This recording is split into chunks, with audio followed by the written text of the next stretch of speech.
प्रेरक कहानी 1। बुद्ध और चक्षुपाल।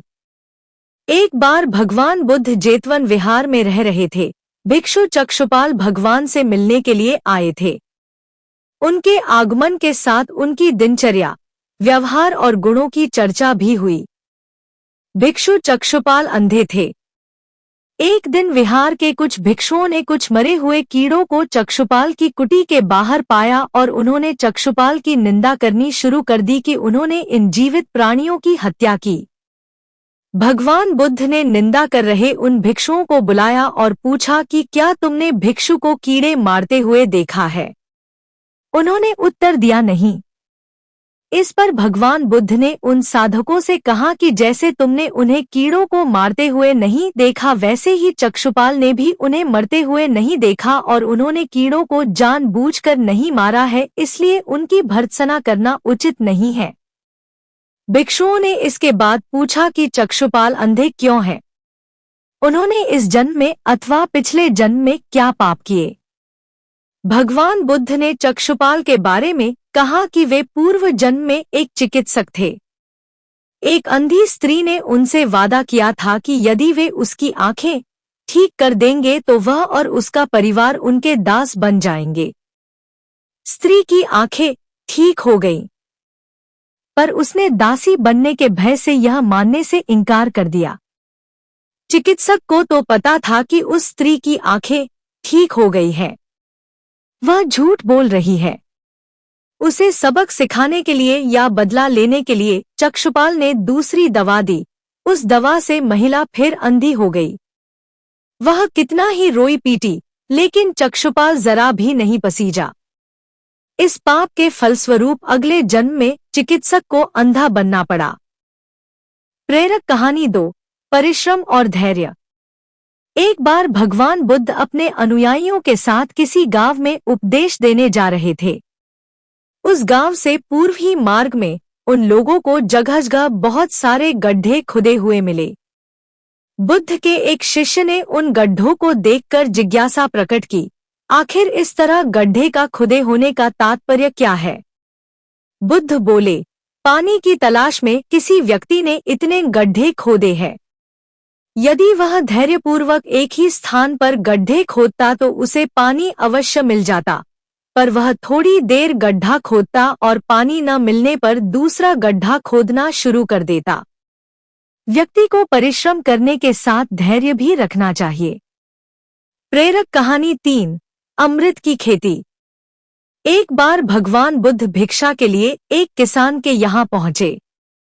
तथागत को भिक्षा के लिए आया देखकर किसान उपेक्षा से बोला, श्रमण मैं हल जोतता हूँ और तब खाता हूँ। तुम्हें भी हल जोतना और बीज बोना चाहिए और तब खाना खाना चाहिए। बुद्ध ने कहा, महाराज, मैं भी खेती ही करता हूँ। इस पर किसान को जिज्ञासा हुई और वह बोला, मैं न तो तुम्हारे पास हल देखता हूँ, ना बैल और ना ही खेती का स्थल। तब आप कैसे कहते हैं कि आप भी खेती ही करते हो? आप कृपया अपनी खेती के संबंध में समझाइए। बुद्ध ने कहा, महाराज, मेरे पास श्रद्धा का बीज, तपस्या रूपी वर्षा और प्रजा रूपी जोत और हल है। पाप भीरुता का दंड है, विचार रूपी रस्सी है, स्मृति और जागरूकता रूपी हल की फाल और पेनी है। मैं वचन और कर्म में संयत रहता हूँ। मैं अपनी इस खेती को बेकार घास से मुक्त रखता हूँ और आनंद की फसल काट लेने तक प्रयत्नशील रहने वाला हूँ। अप्रमाद मेरा बैल है जो बाधाएं देखकर भी पीछे मुंह नहीं मोड़ता है। वह मुझे सीधा शांति धाम तक ले जाता है। इस प्रकार मैं अमृत की खेती करता। प्रेरक कहानी 4। दान की महिमा। भगवान बुद्ध का जब पाटलिपुत्र में शुभागमन हुआ तो हर व्यक्ति अपनी अपनी सांपत्तिक स्थिति के अनुसार उन्हें उपहार देने की योजना बनाने लगा। राजा बिंबिसार ने भी कीमती हीरे, मोती और रत्न उन्हें पेश किए। बुद्धदेव ने सबको एक हाथ से सहर्ष स्वीकार किया। इसके बाद मंत्रियों, सेठों, साहूकारों ने अपने अपने उपहार उन्हें अर्पित किए और बुद्धदेव ने उन सबको एक हाथ से स्वीकार कर लिया। इतने में एक बुढ़िया लाठी टेकते वहां आई। बुद्धदेव को प्रणाम कर वह बोली, भगवन, जिस समय आपके आने का समाचार मुझे मिला उस समय मैं यह अनार खा रही थी। मेरे पास कोई दूसरी चीज न होने के कारण मैं इस अधखाए फल को ही ले आई हूं। यदि आप मेरी इस तुच्छ भेंट स्वीकार करें तो मैं अहोभाग्य समझूंगी। भगवान बुद्ध ने दोनों हाथ सामने कर वह फल ग्रहण किया।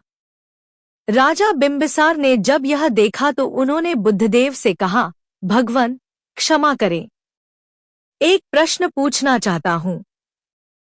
हम सबने आपको कीमती और बड़े बड़े उपहार दिए जिन्हें आपने एक हाथ से ग्रहण किया, लेकिन इस बुढ़िया द्वारा दिए गए छोटे एवं जूठे फल को आपने दोनों हाथों से ग्रहण किया, ऐसा क्यों?